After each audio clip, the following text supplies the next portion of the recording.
Señoritas y señores del tercero bachillerato Delta, bienvenidas, bienvenidos todos a la clase de hoy, jueves 16 de junio del 2022.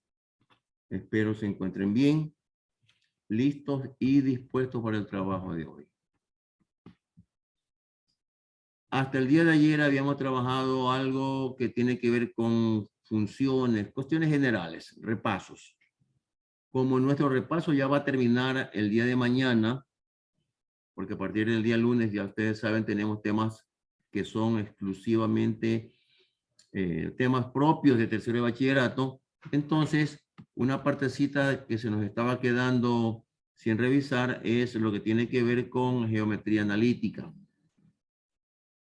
La vamos a necesitar porque más adelante posiblemente veamos, no, posiblemente vamos a ver lo que se traba el trabajo con cónicas.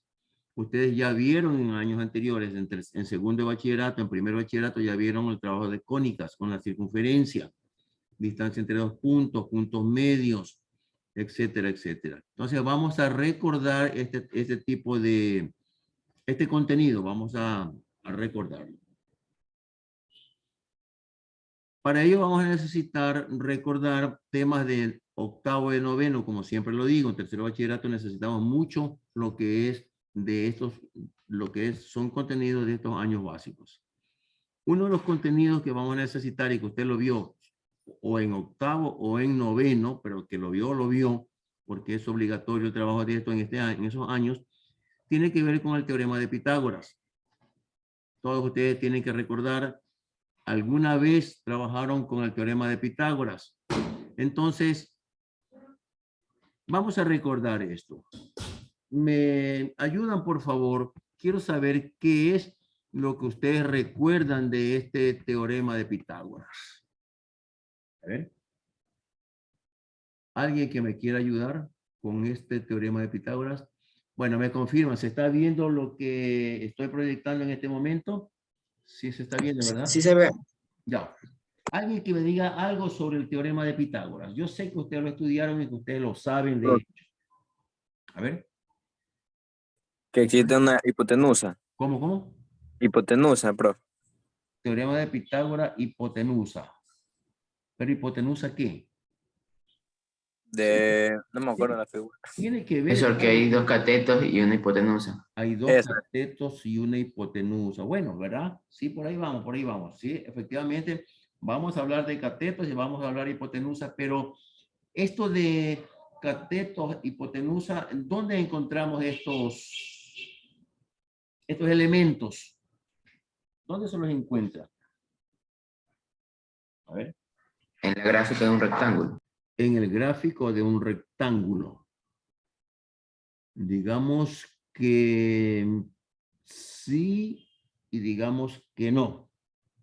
De un triángulo rectángulo. Exactamente. Ahora sí, ahí está mejor. ¿Quién contestó esto? No estoy viendo quién es. Moreno, profe. No le creo. Sí, No, sí hablo, profe. sí habla. ¿Cómo está? ¿Cómo está? Bien. Bien, gracias. Es broma, por si acaso, no te vayas a enojar. Es que es que en clase no te escucho hablar. Yo en clase, yo te veo calladita, todo el mundo está hablando, por ahí están que se rompen la garganta gritando algunos y tú estás calladita y no dices nada. Bueno, ¿cómo es tu nombre, niña? Niña Moreno. Lisbeth. Lisbeth, gracias. Efectivamente, lo que dijo Lisbeth es correcto. El teorema de Pitágoras lo aplicamos en triángulos rectángulos. Y lo que ustedes también hablaron por ahí sobre hipotenusa y catetos también son nombres que tienen los lados de un triángulo rectángulo. De eso vamos a practicar al inicio de esta clase. Según el horario tenemos hoy 2 horas seguidas. La sesión Zoom me da a mí solamente 40 minutos, luego tengo que cerrar. Cuando eso ocurra, cerraremos la sesión y nos volvemos a conectar con el mismo enlace. Lo mismo haremos el día de mañana. Utilizaremos el mismo enlace que estamos utilizando hoy para el ingreso a la clase del día de mañana. Si es que no pasa nada, si Dios lo permite, nos podemos conectar. ¿De acuerdo? Bien. Ya tenemos aquí algo. Entonces, teorema de Pitágoras, tenemos cateto y tenemos hipotenusa. Pero, ¿qué es esto de teorema de Pitágoras? ¿Alguien me quiere contar qué es esto? En octavo y noveno ustedes lo trabajaron y todo el mundo puede hablar en este momento del teorema de Pitágoras, pero ¿qué es teorema y por qué de Pitágoras? A ver. Siempre debemos tener en cuenta eso. Cuando trabajemos un tema, tenemos que saber de qué estamos hablando. No solamente tengo que saber el tema, tengo que saber de qué estoy hablando. Bien. Pitágoras, ustedes tienen que haber escuchado hablar de Pitágoras. Fue un matemático de la antigüedad, creo que fue griego. A él se le atribuye el establecimiento del teorema que vamos a repasar ahora. A este señor Pitágoras. Por eso ustedes ven Pitágoras está con mayúscula porque es un nombre. ¿Y qué es un teorema? Ya que vamos a hablar del teorema de Pitágoras, debemos saber qué es un teorema. Si estuviéramos en clase, yo le dijera, saque su teléfono y busque lo que es un teorema. Pero no, en este momento no puedo hacer eso. Un teorema, digámoslo así, de manera un poco común, no es otra cosa sino una verdad. Un teorema es una verdad, algo verdadero, que puede ser demostrado. Puede y debe ser demostrado. Yo digo una verdad que es que se cumple siempre, algo verdadero que se cumple siempre, entonces ese es un teorema y que lo podemos demostrar. Supongo que en años anteriores ustedes demostraron el teorema de Pitágoras. Yo no lo voy a hacer ahora porque no es el caso. Y aparte de eso, tengo muy poco tiempo para repasar lo que quiero repasar en geometría analítica. Bien. El teorema de Pitágoras, como dijimos, no sé, teorema es una verdad, es algo verdadero que puede ser demostrado y fue pues popularizado, yo no sé si fue inventado, creado por Pitágoras. A algunos se le atribuye que sí, otros dicen que no, pero se lo conoce con este nombre. Y se lo utiliza exclusivamente para trabajar con triángulos rectángulos. Triángulos rectángulos. Voy a graficar acá un triángulo rectángulo. No sé, bueno, vamos a ver. No sé si que vaya a salir con toda la precisión del caso, pero bueno, aquí está mi triángulo rectángulo. Aparte de ello, no necesito graficarlo con toda la técnica. No necesito graficarlo con toda la técnica. Simplemente yo debo colocar en este triángulo ciertos elementos, ciertos signos que me indiquen que es un triángulo rectángulo. Por ejemplo, si yo coloco este cuadrito aquí en este vértice, yo estoy indicándoles a ustedes que ese es un ángulo recto. Por lo tanto, ese es un triángulo rectángulo. ¿Sí? Y no necesita estar graficado así con toda exactitud. Todos entendemos ahora que ese es un triángulo rectángulo. En geometría, las figuras geométricas se nombran con se nombran con letras mayúsculas en sus vértices. Les recuerdo que un vértice es el punto donde se cortan dos rectas. Por ejemplo, aquí, llamémosle que este es el vértice A. Aquí viene una recta que continúa, por acá también, aquí se cortan y este viene a ser el vértice B y acá vendría a ser el vértice C.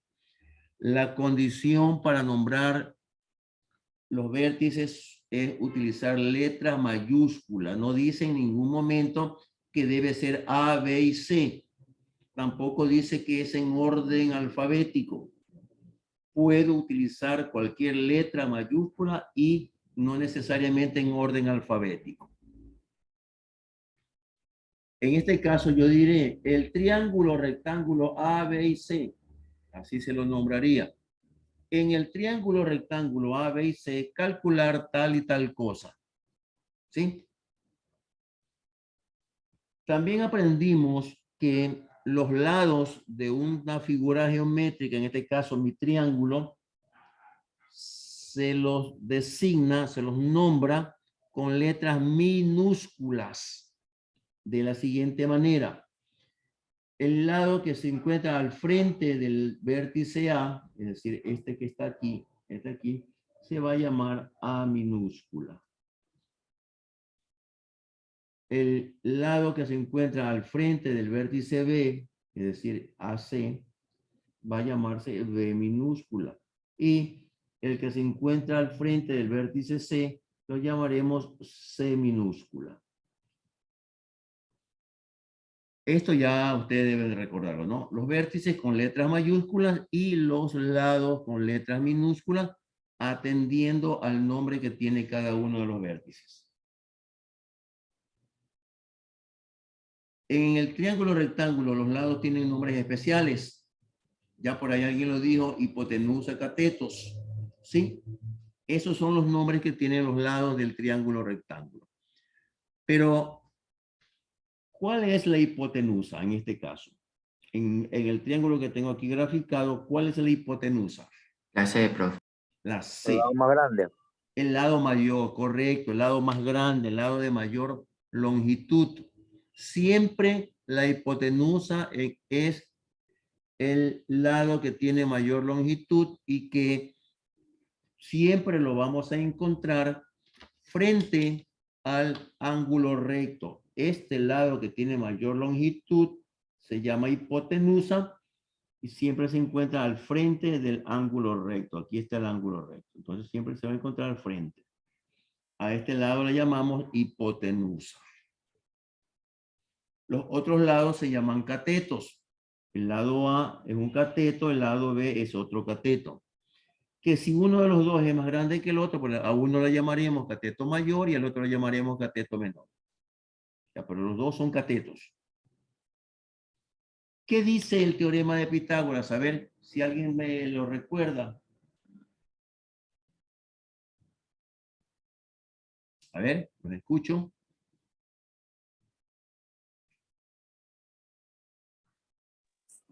Que se suman los catetos. No. Se suman los catetos.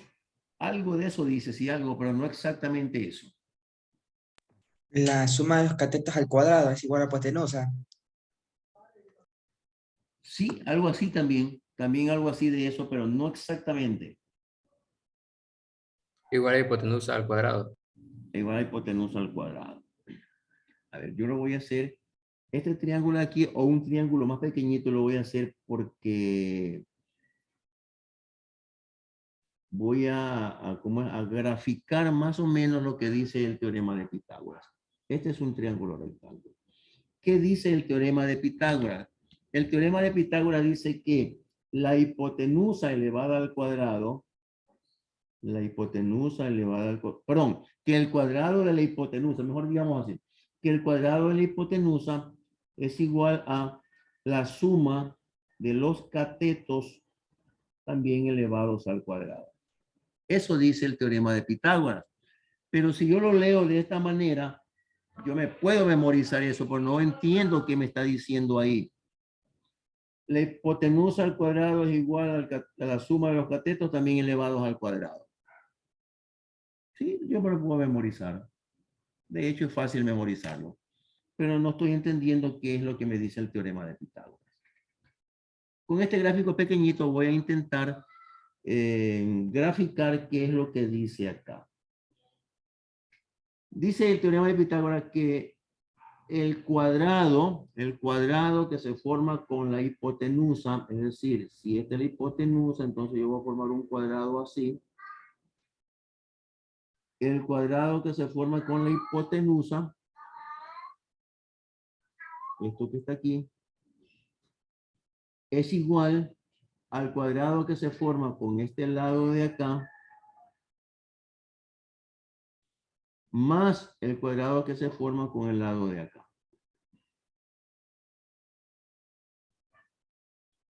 Eso dice el teorema de Pitágoras. No sé, yo no sé. Vamos a suponer que esto mida 9. Este es uno de los triángulos pitagóricos. 9, esto mide 16. Si esto mide 9 y esto 16, esto va a medir 25. 9 más 16, 25. Eso dice el teorema de Pitágoras.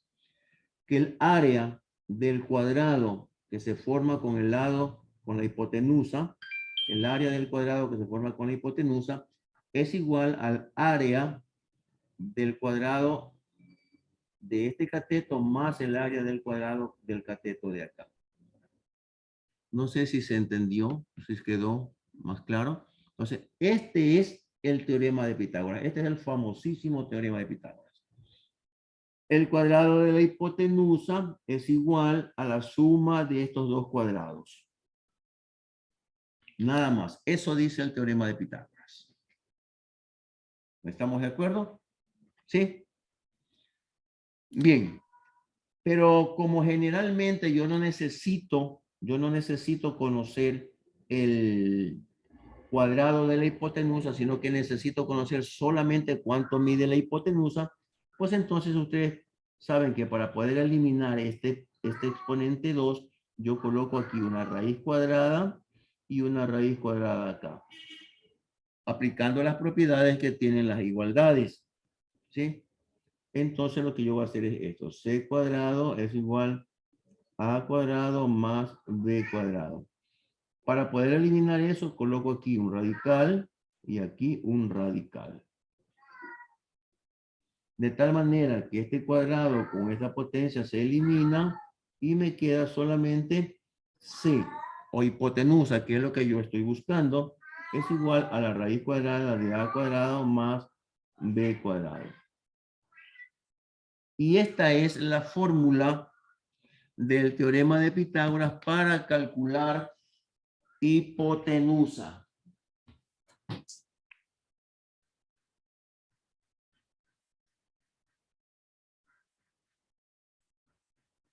¿Qué tal si acaso no es hipotenusa lo que quiero calcular?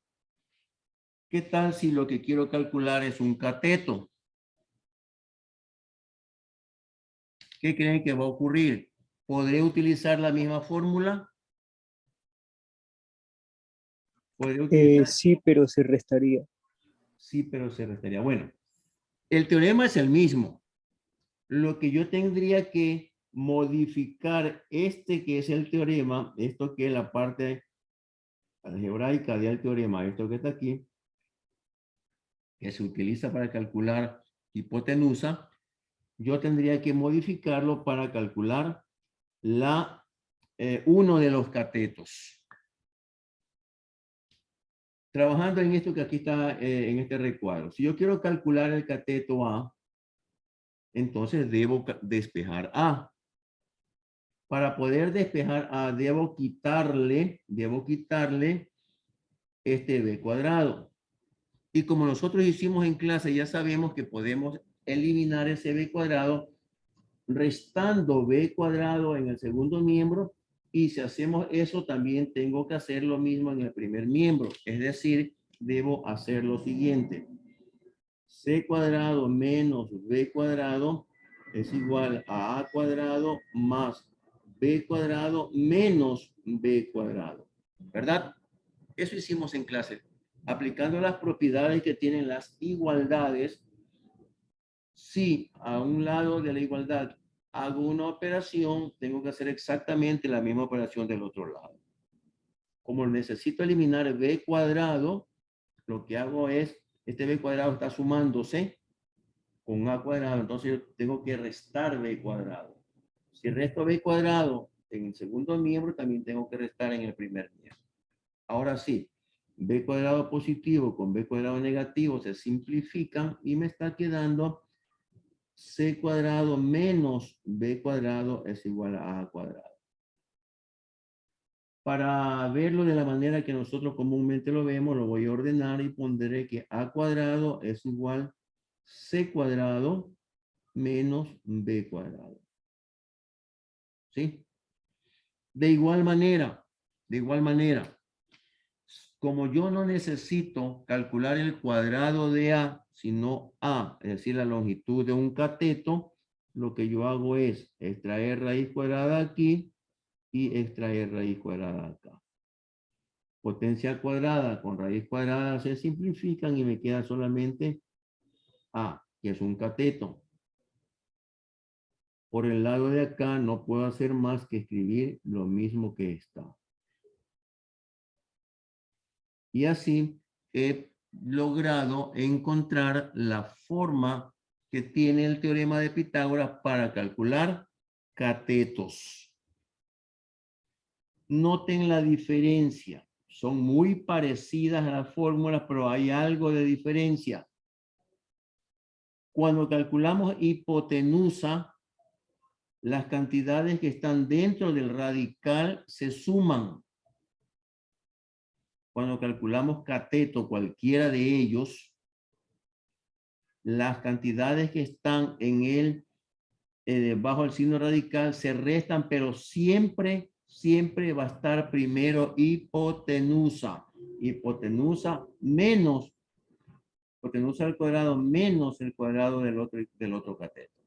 Ahí está la diferencia. Acá no importa quién esté primero, quién esté después, porque es una suma.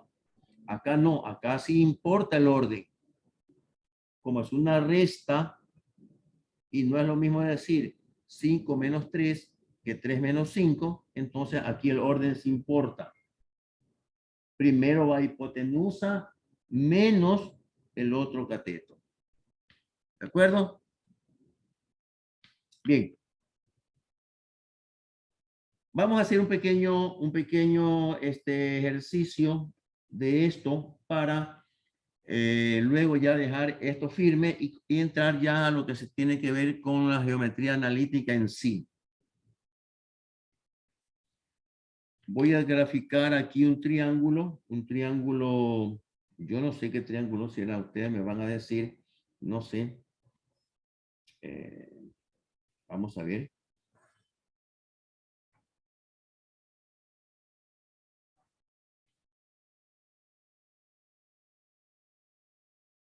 Aquí tengo un triángulo que he graficado, vamos a colocarlo a la vista de todos, ahí está.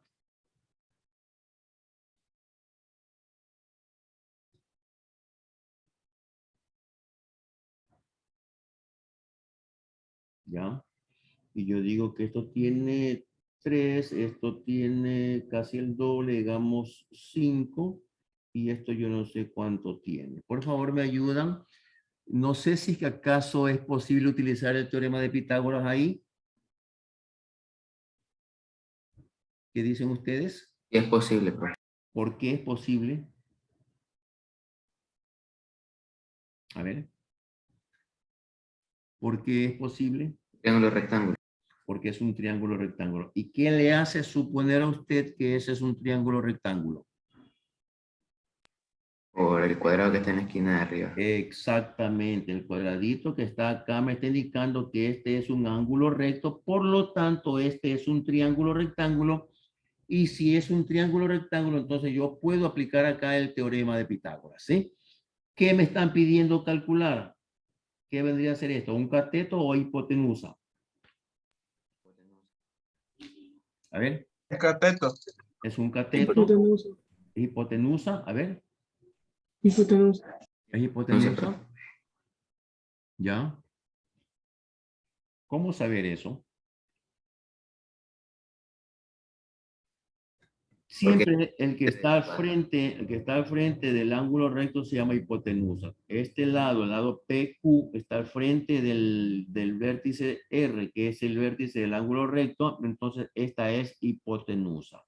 Apliquen la fórmula y calculen esa hipotenusa. Por favor, pueden hacer uso de su calculadora. Los espero en un minuto. Es 8, profe. ¿Ah? 8 es la hipotenusa. Ya, 8. Bueno, esperemos que los demás compañeros también hallen ese número 8.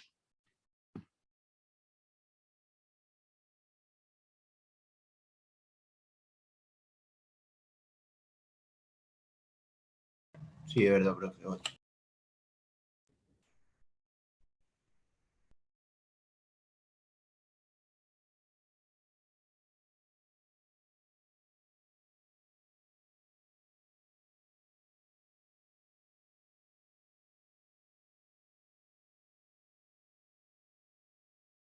Bien, todos ya calcularon el número 8, supongo, ¿verdad? Sí, profe. Vamos a ver de qué manera se hizo. A ver, alguien que me vaya guiando, por favor. Alguien que me vaya guiando, yo voy escribiendo lo que ustedes me dictan. A ver, alguien que me quiera guiar. ¿Cuál es la fórmula que vamos a aplicar? Siempre que usted vaya a aplicar una fórmula, yo le recomiendo como estrategia, primero escriba la fórmula. Escriba la fórmula y eso me va a servir a mí para irme guiando qué es lo que tengo que hacer. ¿Cuál es la fórmula que voy a aplicar? Hipotenusa igual a raíz cuadrada de cateto 1 al cuadrado más cateto 2 al cuadrado. Pero, ¿cuál es la fórmula? Aquí tengo dos, digámosle que esta es la fórmula 1 y digamos que esta de acá es la fórmula 2. ¿Cuál de las dos fórmulas vamos a utilizar? Una, profe. Porque estamos ¿La fórmula? tratando de averiguar la hipotenusa. Ya, pero entonces dígame, ¿cuál fórmula utilizo? ¿La 1 o la 2? 1. Ya, La la 1. 1, profe. Ya, la 1. Dice entonces, C es igual a la raíz cuadrada de A cuadrado más B cuadrado. ¿Sí? Eso dice, ¿no? Pero resulta que yo en mi triángulo no tengo ni A, ni B, ni C. ¿Sí? No tengo A, B y C. Tengo P, Q, R. Entonces, ¿qué hago? O los valores. ¿Cómo? Les pongo las letras. Claro, simplemente esto de aquí, esta fórmula que es la correcta, la que debo utilizar, no le puedo poner a la hipotenusa, no le puedo poner C, porque yo acá no tengo C. ¿Qué tengo que ponerle a la hipotenusa? Como está al frente del vértice R, pues esto se llamará R minúscula. Este que está acá, que está al frente del ángulo del vértice Q, se voy a llamar Q minúscula, y el que se encuentra al frente del vértice P, pues se llamará P minúscula. De tal manera que ahora mi fórmula quedaría hipotenusa R es igual a la raíz cuadrada de P elevado al cuadrado más Q elevado al cuadrado. Es lo mismo, exactamente lo mismo. Hipotenusa al cuadrado igual a la raíz cuadrada de la suma de los catetos también elevados al cuadrado. Exactamente lo mismo, solo que como no tengo A, B y C en mi triángulo, pues debo utilizar las letras que sí las tengo, ¿verdad? Ahora, solamente es cuestión de reemplazar. Como voy a calcular R, que es la hipotenusa, R es igual a la raíz cuadrada de, ¿cuánto vale P? P vale 3. 3 al cuadrado, 9. Más Q al cuadrado, ¿cuánto vale Q? Q vale 5. 5 al cuadrado es 25 de una vez, 25. ¿Ya? R es igual a la raíz cuadrada de 9 más 25. ¿Cuánto es? No necesitamos calculadora. ¿Cuánto es? 34. 34. ¿Cuánto es? ¿Cuál es el valor exacto de la raíz cuadrada de 34? 5.83. No creo que sea así. No creo que sea ese valor. 6. ¿Cuánto es? 6. Escúcheme bien lo que le estoy preguntando. ¿Cuál es el valor exacto de la raíz cuadrada de 34?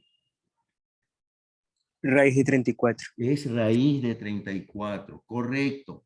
Es raíz cuadrada de 34. Si yo le digo cuánto es el valor aproximado, entonces ahí sí me va a salir 5 punto algo. ¿Sí? 5.84, yo no sé cuánto. Pero si le pido el valor exacto, tiene que darme el valor exacto. Y en este caso, el número raíz cuadrada de 34 es un número irracional que si yo lo quiero convertir en decimal, nunca voy a encontrar todas sus cifras decimales. Por lo tanto, el valor exacto es raíz cuadrada de 34. Y eso es todo lo que tenemos que hacer cuando utilicemos teorema de Pitágoras. ¿Estamos de acuerdo? ¿Sí? Entonces, bien, esta respuesta tiene, o sea, la respuesta que van a darme a mí cuando hagamos algo que tenga que ver con raíz cuadrada, la raíz cuadrada que no sea de un cuadrado perfecto tiene que quedar como raíz cuadrada, valor exacto. Bien, hasta aquí yo creo que ya hemos recordado lo que se aprendió en octavo o en noveno, porque ya en décimo esto ya se maneja al revés y al derecho. Ahora sí, vamos a entrar a trabajar con con el tema ya específico de geometría analítica. Profesor, yo tengo una pregunta. Dígame. ¿Los exponentes no se pueden simplificar con la raíz? Ya. El exponente 2 con este radical y con este radical, no se puede hacer eso. No se puede. Solo si es que fuera multiplicación o división. ¿Ya? Si que fuera multiplicación, entonces ahí yo ya puedo simplificar. Pero, a ver, lo voy a ejemplificar. Si yo tengo la raíz cuadrada de a cuadrado por b cuadrado, ¿sí? Si yo tengo eso, yo puedo hacer la raíz cuadrada de a cuadrado aplicando una propiedad que tienen los radicales. Esto sí puedo hacer. Entonces simplifico esto con esto y me queda a por b. Si que fuera multiplicación. Pero cuando hay sumas o restas, eso no se puede hacer, no se puede hacer. Esto sí no se puede hacer. Si se pudiera hacer, pues ya lo hubiéramos hecho de una vez y me quedara que R es igual a P más Q, nada más. Entonces no sé por qué habría la necesidad de utilizar el radical. Como no se puede hacer, tiene que quedar indicado de esta manera. No se puede hacer, ¿sí? Gracias por la pregunta, que quede claro para todos. No podemos simplificar radicales con exponentes si es que tenemos en la cantidad subradical, esta se llama cantidad subradical, sumas o restas. Si tenemos eso, no podemos simplificar. Bien, como les decía, ya vamos a entrar a la parte de geometría analítica, pero, la sesión se me está terminando, yo la voy a cerrar, como dije anteriormente, la voy a cerrar y nos volvemos a conectar de manera inmediata con el mismo enlace. Y ahí sí entramos directamente ya a los temas de geometría analítica, ¿sí? Entonces los espero dentro de un minuto.